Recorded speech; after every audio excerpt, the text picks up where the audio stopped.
Bismillahirrahmanirrahim. Bab 6, air.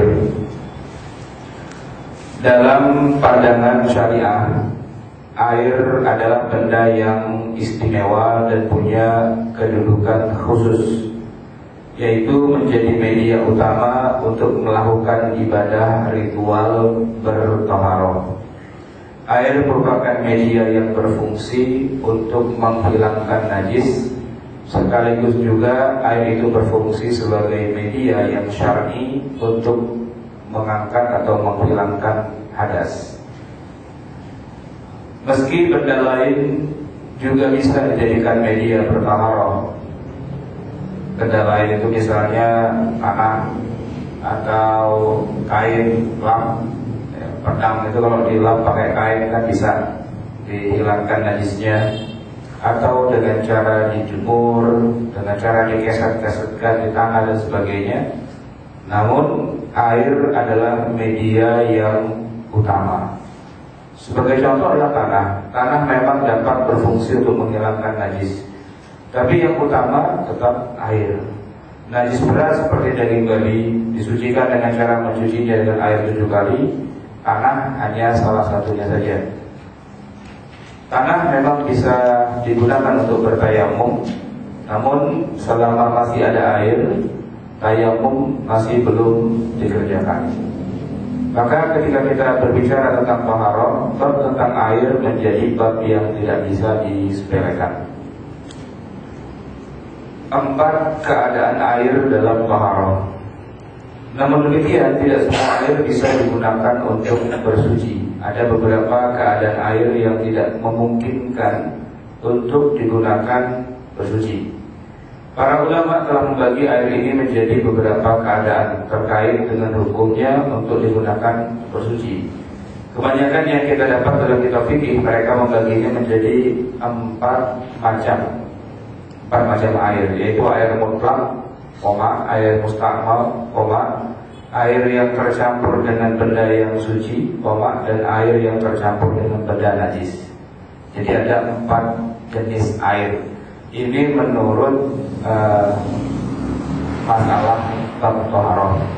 Air yang mutlak, air yang musta'mal, air yang tercampur dengan benda suci, dan yang terakhir air yang tercampur dengan benda najis. Nah, malam ini insya Allah kita akan bahas yang pertama saja dulu, yaitu air mutlak. Sedangkan air mustakmal, air bercampur dengan benda suci atau benda najis, karena nggak terlalu panjang, insya Allah kita akan sisakan buat pertemuan berikutnya. Kita bicara air mutlak nomor 1. Air mutlak adalah keadaan air yang belum mengalami proses apapun. Air itu masih asli, dalam arti belum digunakan untuk bersuci, tidak tercampur benda suci ataupun benda najis. Air mutlak ini hukumnya suci. Dia benda suci, artinya kalau kita kena air itu kita nggak jadi najis dan sebagainya, dan sah digunakan untuk bersuci, yaitu untuk berwudu dan mandi janabah. Dalam fikih dikenal dengan istilah tahirun li nafsihi, mutahhirun li ghairihi. Ada 2 tuh, bukan cuma 1. Tahirun li nafsihi artinya dia suci untuk dirinya. Artinya air itu bukan benda najis, dia benda yang suci. Mutahhirun, nah yang kedua ini penting, mutahhirun li ghairihi. Air itu mensucikan yang lainnya. Yang lainnya maksudnya apa? Ya kalau ada najis, ya disucikan dengan air itu, ya kan? Kalau ada orang hadas, baik kecil atau hadas besar, ya berarti air itu mensucikan atau mengangkat hadas kecil atau hadas besar. Jadi istilah air mutlak ini bahasa kitanya air yang suci dan mensucikan. Bahasa Arabnya apa? Tahirun li nafsihi. Tahirun itu artinya suci, li nafsihi untuk dirinya. Maksudnya untuk air itu sendiri dia tahir. Tapi ada fungsi yang kedua yang lebih penting lagi. Sebab kalau air suci, ya banyak lah, di mana-mana air itu suci. Air kelapa juga suci. Artinya kalau kita kesiram air kelapa kan nggak perlu dibersihkan, ya suci. Kita kena air teh apa segala macam itu nggak perlu disekat, nggak perlu disucikan. Cuma masalahnya air kelapa, air teh dan yang lain-lainnya itu, apakah bisa digunakan buat berwudu? Enggak. Apa bisa digunakan buat mandi janabah? Enggak juga. Nah maka belum tentu air yang kayak air apalagi tadi air kelapa dan sebagainya itu dikatakan mutahhirun li ghairihi. Dia tahirun li nafsihi saja, tapi tidak mutahhirun li ghairihi. Nah air mutlak yang sedang kita bicarakan itu adalah ada dua pengertiannya. Tahirun li nafsihi, dia suci untuk dirinya. Mutahhirun li ghairihi, dia mensucikan yang lainnya, maksudnya mensucikan najis atau mensucikan hadas. Air yang suci itu banyak sekali, namun tidak semua air yang suci itu bisa digunakan untuk mensucikan. Air suci adalah air yang boleh digunakan atau dikonsumsi, misalnya air teh, air kelapa dan lain-lainnya, namun belum tentu boleh digunakan untuk mensucikan, seperti untuk berwudu atau mandi janabah. Maka ada air yang suci tapi tidak mensucikan, ya. Di antara air-air yang termasuk dalam kelompok suci dan mensucikan ini antara lain adalah nomor satu, air hujan. Air hujan yang turun dari langit hukumnya suci dan juga mensucikan. Jadi wudu boleh pakai air hujan, ya, walaupun dia lewat talang, lewat genteng, lewat mana-mana. Nah itu air hujan boleh kita wudu. Mandi janabah boleh nggak? Ya boleh juga, cuman mandinya jangan di jalanan, mandinya di tempat yang tertutup, itu boleh. Suci berarti bukan termasuk najis. Mensucikan berarti bisa digunakan untuk berwudu, mandi janabah, atau membersihkan najis pada suatu benda. Meskipun di zaman sekarang ini air hujan sudah banyak tercemar dan mengandung asam yang tinggi. Asam itu apa? Asam itu bukan buah asam, ya, bukan sayur asam. Asam itu ya kandungan kimia. Karena sekarang banyak industri, banyak asap mobil dan sebagainya. Jadi atmosfer kita ini, udara kita ini kotor lah. Kalau zaman dulu orang mandi hujan itu nggak pakai sakit, nggak pakai pusing. Sekarang kenapa orang mandi hujan baru gerimis sedikit pakai sakit, pakai pusing? Nah sebenarnya itu tadi ada kandungan asamnya, asam industri dan sebagainya. Itu kalau kita habis kena hujan nggak langsung mandi, nggak langsung bilas, ya itu dia penyakitnya ada di situ, nyampur di dalam air itu. Nah zaman dulu atau kalau kita di kampung yang kagak ada polusi, ya, air hujan itu sehat, langsung diminum juga nggak apa-apa. Tapi sekarang dia jalan air hujan kita tampung, kita minum agak sakit perut. Karena apa? Karena dia mengandung polusi banyak, khususnya di perkotaan seperti Jakarta. Namun hukumnya tidak berubah.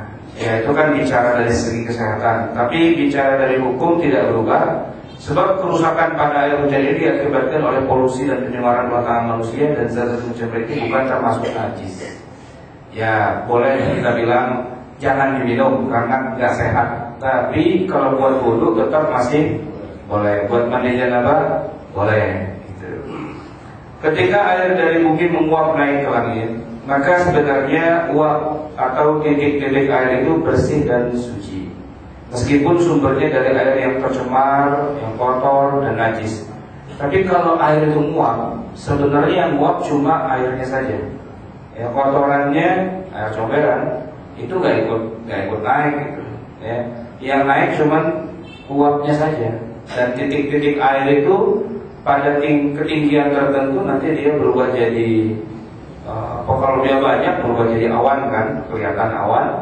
Nah nanti pada suhu tertentu, ketinggian tertentu dia berubah jadi hujan. Nah yang turun itu cuma air doang. Tadi najis dan sebagainya sudah terpisah. Sebab ketika disinari matahari yang naik ke atas adalah uapnya yang merupakan proses pemisahan antara air dengan zat-zat lain yang mencemarinya. Lalu air itu turun kembali ke bumi sebagai tetes air yang sudah mengalami proses penyulingan alami. Jadi air itu sudah menjadi suci kembali lewat proses itu. Hanya saja udara kota yang tercemar dengan asap industri kendaraan bermotor dan pembakaran lainnya memenuhi langit kita. Ketika tetes air hujan ini turun, terlarutlah kembali semua kandungan polusi itu di angkasa. Namun meski demikian, dilihat dari sisi syariah dan hukum, air hujan itu tetap suci dan mensucikan. Sebab polusi yang naik itu pada hakikatnya bukan termasuk barang yang najis. Nah, kalau kita bagian ke bawah, di bawah itu ada satu ayat yang menetapkan bahwa air hujan itu memang digunakan untuk mensucikan. A'udzubillahi minasyaitonirrajim. Idz yughashshikumun nu'asa amanatan minhu wa yunazzilu 'alaikum minas sama'i ma'an liyutahhirakum bihi. Kata-kata wa yunazzilu 'alaikum minas sama'i ma'an liyutahhirakum bihi. Dan dia Allah menurunkan kepadamu dari langit air untuk apa? Apa gunanya air hujan? Di sini Allah sebutkan dengan tegas. Gunanya air hujan adalah liyutahhirakum bihi, untuk mensucikan kamu. Jadi kalau mana dalilnya air hujan boleh buat wudu? Nih dalilnya. Ya, Allah menurunkan dari langit air itu untuk mensucikan kamu. Liyutahhirakum bihi. Dan ada lagi yang lainnya, wa yudhhirukum bisyaitan dan seterusnya. Itu surat Al-Anfal. Sedangkan di ayat yang lain, yaitu surat Al-Furqan ayat 48, juga ada kata-kata yang sama, ya, yang maknanya sama. Wa huwa alladzi arsala riyaha bushran baina yaday rahmatihi wa anzalna minas samaa'i ma'an tahura. Dan telah kami turunkan dari langit air tahura yang amat bersih. Kata tahura itu artinya ya begitu bersih, tapi maksudnya untuk membersihkan atau untuk mentoharokan. Tahura untuk dijadikan sebagai media bertoharoh. Jadi ada dua ayat nih dalam Al-Quran. Yang pertama, wa yunazzilu 'alaikum minas sama'i ma'an liyutahhirakum. Kata-kata liyutahhirakum itu maksudnya untuk bersuci. Nah, ayat yang kedua, ma'an tahura, air yang suci atau air yang bersih. Jadi dua-duanya masuk. Kalau ayat pertama menyebutkan untuk mensucikan, kalau yang ayat kedua tahura menyebutkan air itu air yang suci. Jadi kalau tahirun mutahhirun, suci dan mensucikan, itu dua-duanya ada dalilnya di dalam Al-Quran. Yang pertama menyatakan bisa mensucikan, yang kedua memang dianya suci. Jadi silakan kalau kita mau sholat kagak ada air, jangan langsung tayamum dulu, kan hujan.